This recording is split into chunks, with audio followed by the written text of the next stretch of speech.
I went to Wellington College, won the Rosslyn Park Sevens with them before heading out to America to go to university, and here he is captain of the USA Sevens, and they're through to the plate final, and they will play either Kenya or England. It's Tom Mitchell up against Collins Injera, two of the big stars on the Sevens World Series, and lots of interest for Dan Bibby and Marcus Watson. Dan, and what do you think England need to do here to get through to the plate final? I think it's going to be a huge effort on defence here. Kenya have got some big physical units. They've got William Bako, who's a really strong runner. And I think if England defend really well, I think their attack's really good, so I think they'll put them to the sword. Seem to have been fortunate to some extent with injuries this week, and England seem to have pretty much the full complement. So how do you think they'll approach this, Marcus? You know, I think they'll be obviously hurting from the loss. So I think they're going to be looking to be as aggressive as possible, you know, make up for maybe that slight loss in the ruck battle in the last game, which is going to be a tough feat against Kenya. But like Dan said, I think when you play against Kenya, you look to put them under pressure, and that's going to be heightened now with the weather as well. Always a big thrill for an English team to run out in Hong Kong. Big expat community, of course. Just describe what it's like playing out there. Oh, it's an awesome experience. I mean, it's my favourite tournament to ever play in. And just when you hear that roar of the crowd as you run out, it's something that you'll never forget. And I think England need to relish that and really play up to the crowd and have that on the side. I see Tom Mitchell leading the side out. How important is he as an individual and what he gives this team? What's the difference when he's there or where he's not, when he's not? Yeah, he's key just as much as Dan is. You know, when I was playing, you look to them two as the playmakers. And he's going to be massive for these boys, especially in this game. He makes the line breaks as well. He's a tough guy, and he'll be leading the troops with full force now. Yeah, there are the Kenyans, physical as ever. Humphrey Kayenga there, the big number 6, and his brother, Collins Injera, the number 11. Two key figures with this Kenyan team, and they'll be looking to playing in the Olympic Games, of course, later this year as well. OK, here we go. This is the second of the plate semi-finals. The winner goes through to play the USA in the plate final. It's Kenya up against England.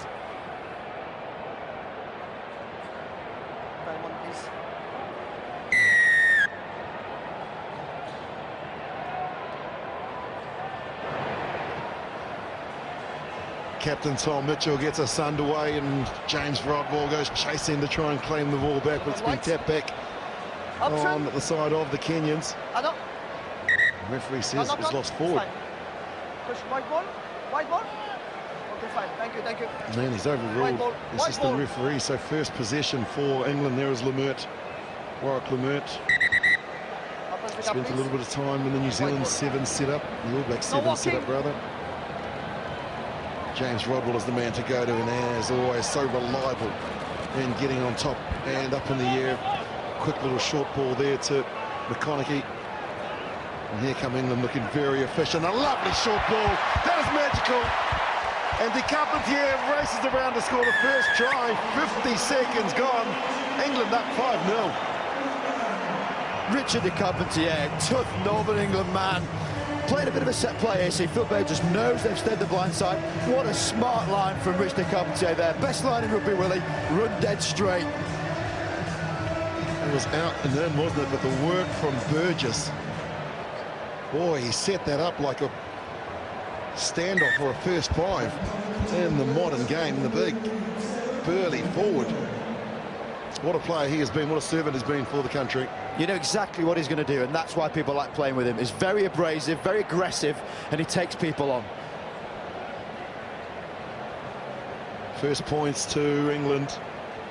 Simon Amor would have told them to get over the disappointment of the loss against Australia, and let's go and claim some silverware here in Hong Kong. Rodwell chases again, his 68th consecutive HSBC 7 series, but experience from the Kenyans as well, knowing that he'll get up and compete, on side or on that side of the ruck.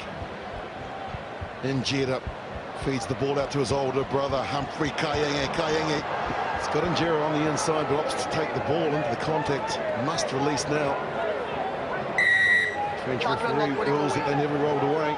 It's too easy for him to pick there. If you don't roll away straight away, you're going to get penalised. There comes Amonde, big and strong is Andrew Amonde. The Kenyan captain, 26 out, look at another advantage here. Slow to roll away, Collins Injera. Injera to his brother again. On that occasion, he can't take it, and the kick ahead. Rodwell chases and looks to go down to claim the ball. Eagle eye. He's there, great spot. The shirt pull back. Kenya making some mistakes here, and is that just the pressure that England's putting on them? It is. England coming to this with an out-and-out game plan. They spend a lot of time back at the Lensbury in London making sure that they work from set piece. They go from line out, scrums, lots of restarts. So against a team like Kenya, you've got to try and be quite structured and use that as a real foundation. Tom Mitchell knows that, and fully expect to see lots of plays from scrums, line-outs and penalties.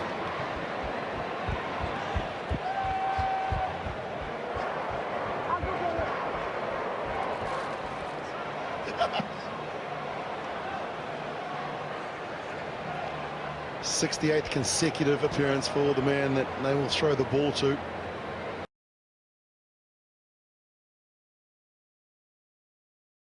Tremendous person as well. Always enjoy his company. He's quite a character, isn't he? He is, yeah. It's hard to lose a line-out when you've got hands as big as his as well. He gets up and claims that Lemert hadn't thrown it straight. What does it say about 68 consecutive tournaments? Scrum or line out, of course. It's just ridiculous, really, isn't it, to think that in this day and age, with modern professionalism, with the amount of commitment you've got to try and put it into a game, that you can even last 6 tournaments, let alone 68. Well, his commitment, his attitude, obviously his training and conditioning puts him in a very good position to have played as many minutes as he has. Bind, set. First scrum of the game. Jetta gets the ball out and along the line to Ayodi. This is Oyu. Won't get around Dan Norton. His defence has certainly improved over the years. Dan Norton, I know a lot of teams used to target him as a go-to guy, but just showing his class and also showing his class in Kenya. There comes another hit from the man we're talking about in Norton. Oyu gets rid of the ball and Rod, well, disrupted it with a high tackle there called on Norton. He wouldn't have too many of those in his career. A formidable hit. That was probably more shocking than anything else, but it's definitely improved his defence, as have all of this England team under Tony Ropes. Looking to try and retain possession. Oyu in the tackle. The clearance is good, and now it's cleared by Oyodi. Out to Njeda. There is Kayangi. He's not afraid to go on the outside. Humphrey Kayangi, the little pop pass back to his younger brother. Collins always put a foot on the touchline. I thought it was the brothers in arms. These two players can combine for 377 tries, and I bet they did this in the backyard in Kenya. Now, pretty smart from Humphrey there, just grabbing Tom Mitchell's arm a split second, and I'm not sure that his foot was in touch there. Slightly hard done to. I'd give it for the fly, Willie. Yeah, okay. 377 tries between the two of them, 1,885 points. Belong to Humphrey Kayangi and Collins and Njeda. This time England get the line out right. Burgess gives it to Lemert, who gives it to his captain. And Mitchell says, let's kick and chase. And Norton has got the jet wheels on. Dan Norton. It's a foot race. Dan Norton. Dan Norton makes history. He becomes the second Englishman to score 200 tries, the fourth in the history of the HSBC Sevens series. Congratulations, Dan Norton. Dan Norton accepted every single applaud from this crowd.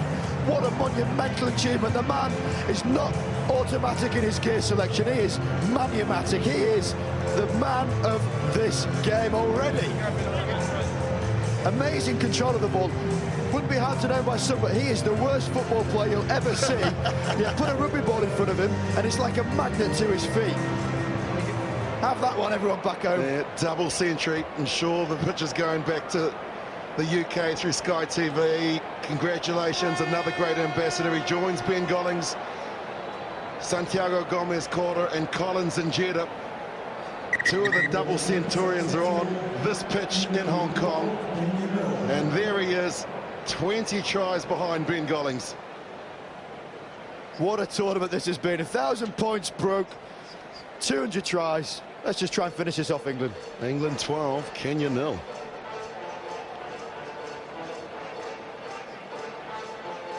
In the second plate semi-final, we've just seen Dan Norton score his 200th seven-series try. Marcus Watson alongside. That's brought a smile to your face. Yeah, what an achievement that is.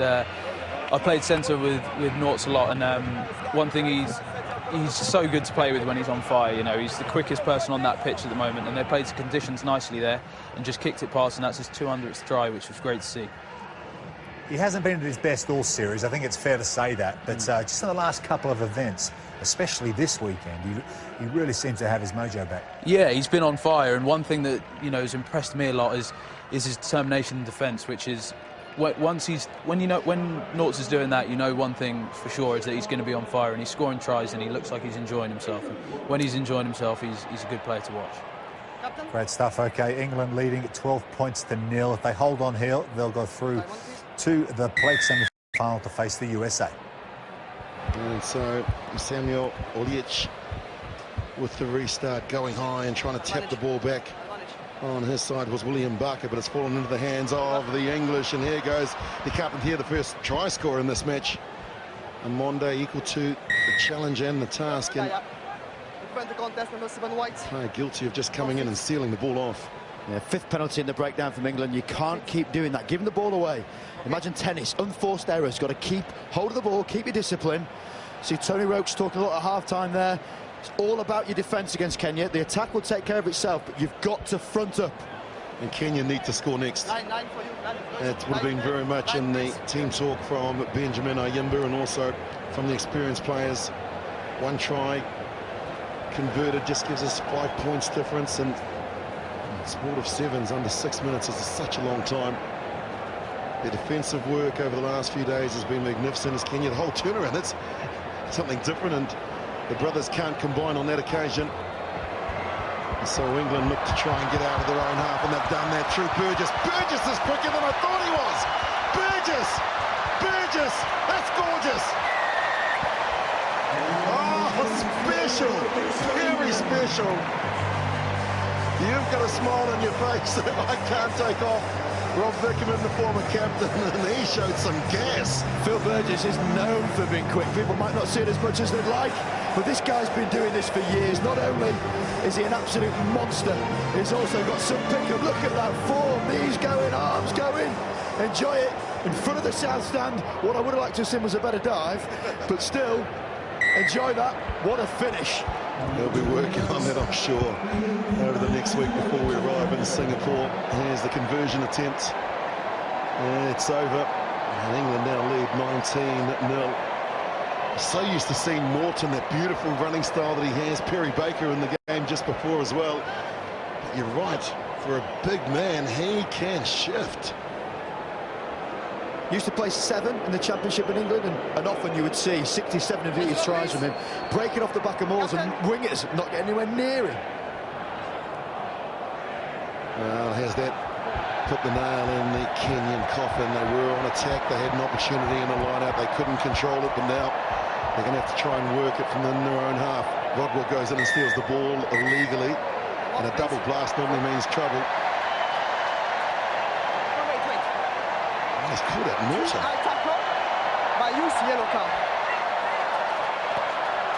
Well, it's clear descriptors, referees, agendas. This tournament moving forward has to be safe tackle, and that was deemed not to be. Well, here's a real opportunity for the Kenyans. They've now got to make sure that they can do something with the numerical advantage they've got, and that is not going to help their cause at all.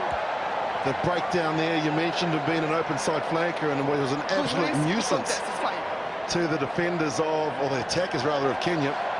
A tough moving a man as muscular as that.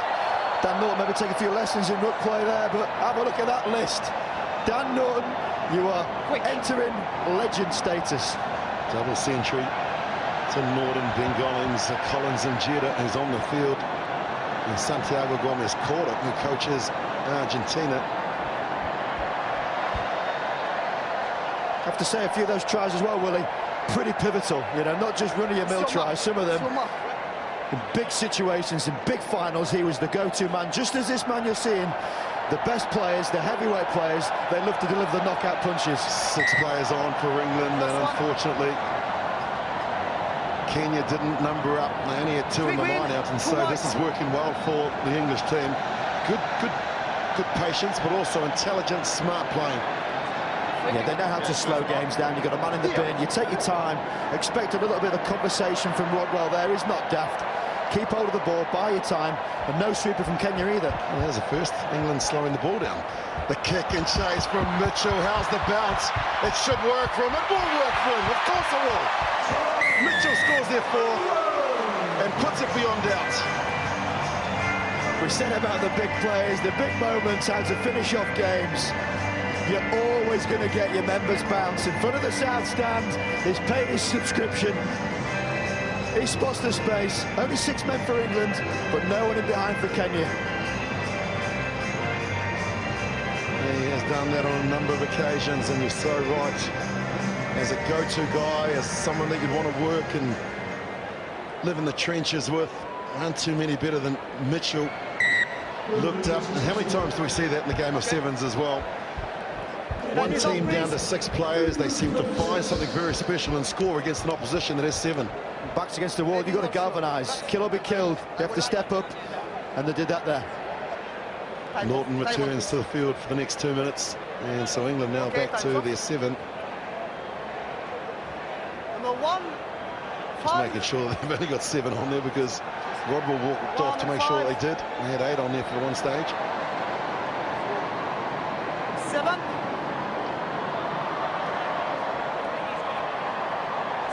Okay. French ref just counts to make sure. Polished performance from the English here as William Barker, Billy the Kid, claims the ball and then rolls, and now Burgess tries to steal it but can't on that occasion. Good clear out. Now the Kenyans look to try and take the short road, and Robert Aringo. Smart play, English defence once again. We said at the beginning of this game, Willie, if you win the defensive battle against Kenya, you're going to win the game. Very smart, shutting down the options. The Kenyans aren't comfortable in long passes. Identified it was slow ball at the ruck, countered it, and got the rewards. Just want to see Cameron Cow, the next generation of England Sevens players, get the ball and showcase his talents. He's a good player. Isn't he just 20 years old, was involved in the 10s here in Hong Kong. Scored a try in the semi-finals to put his side into the final, and then got the shepherd's hook. Got called into the national side, and so playing in front of 3,000 people at Happy Valley. He's now in front of 43,000 people. Man wearing number 9 for the English team. Good run there from Bowen. Lamert clears it out. And now along the line they go. It's out one wider to the ball on the inside. Lovely play there. Classic Ollie Lindsay-Haig, the 25-year-old, runs around to improve the position. That's his first try here in Hong Kong. Good to see him back, good to see him, especially in Hong Kong. Very talented player, Willie. Someone you expect to see maybe thrive a little bit more in the 7 series, given his little jittering career in 15s, but great to see him back in the England shirt, and even better seeing him do this. He's got some silly old feet on him, squares people up, such a threat with the ball. Gets enough time to run in front of the South Stand, check his hair, no doubt, and enjoy a good slide. Well, it was the double-barreled names, wasn't it? The combination between Hursky, Douglas, and Lindsay-Haig. By the time I got both the names out, the try was over.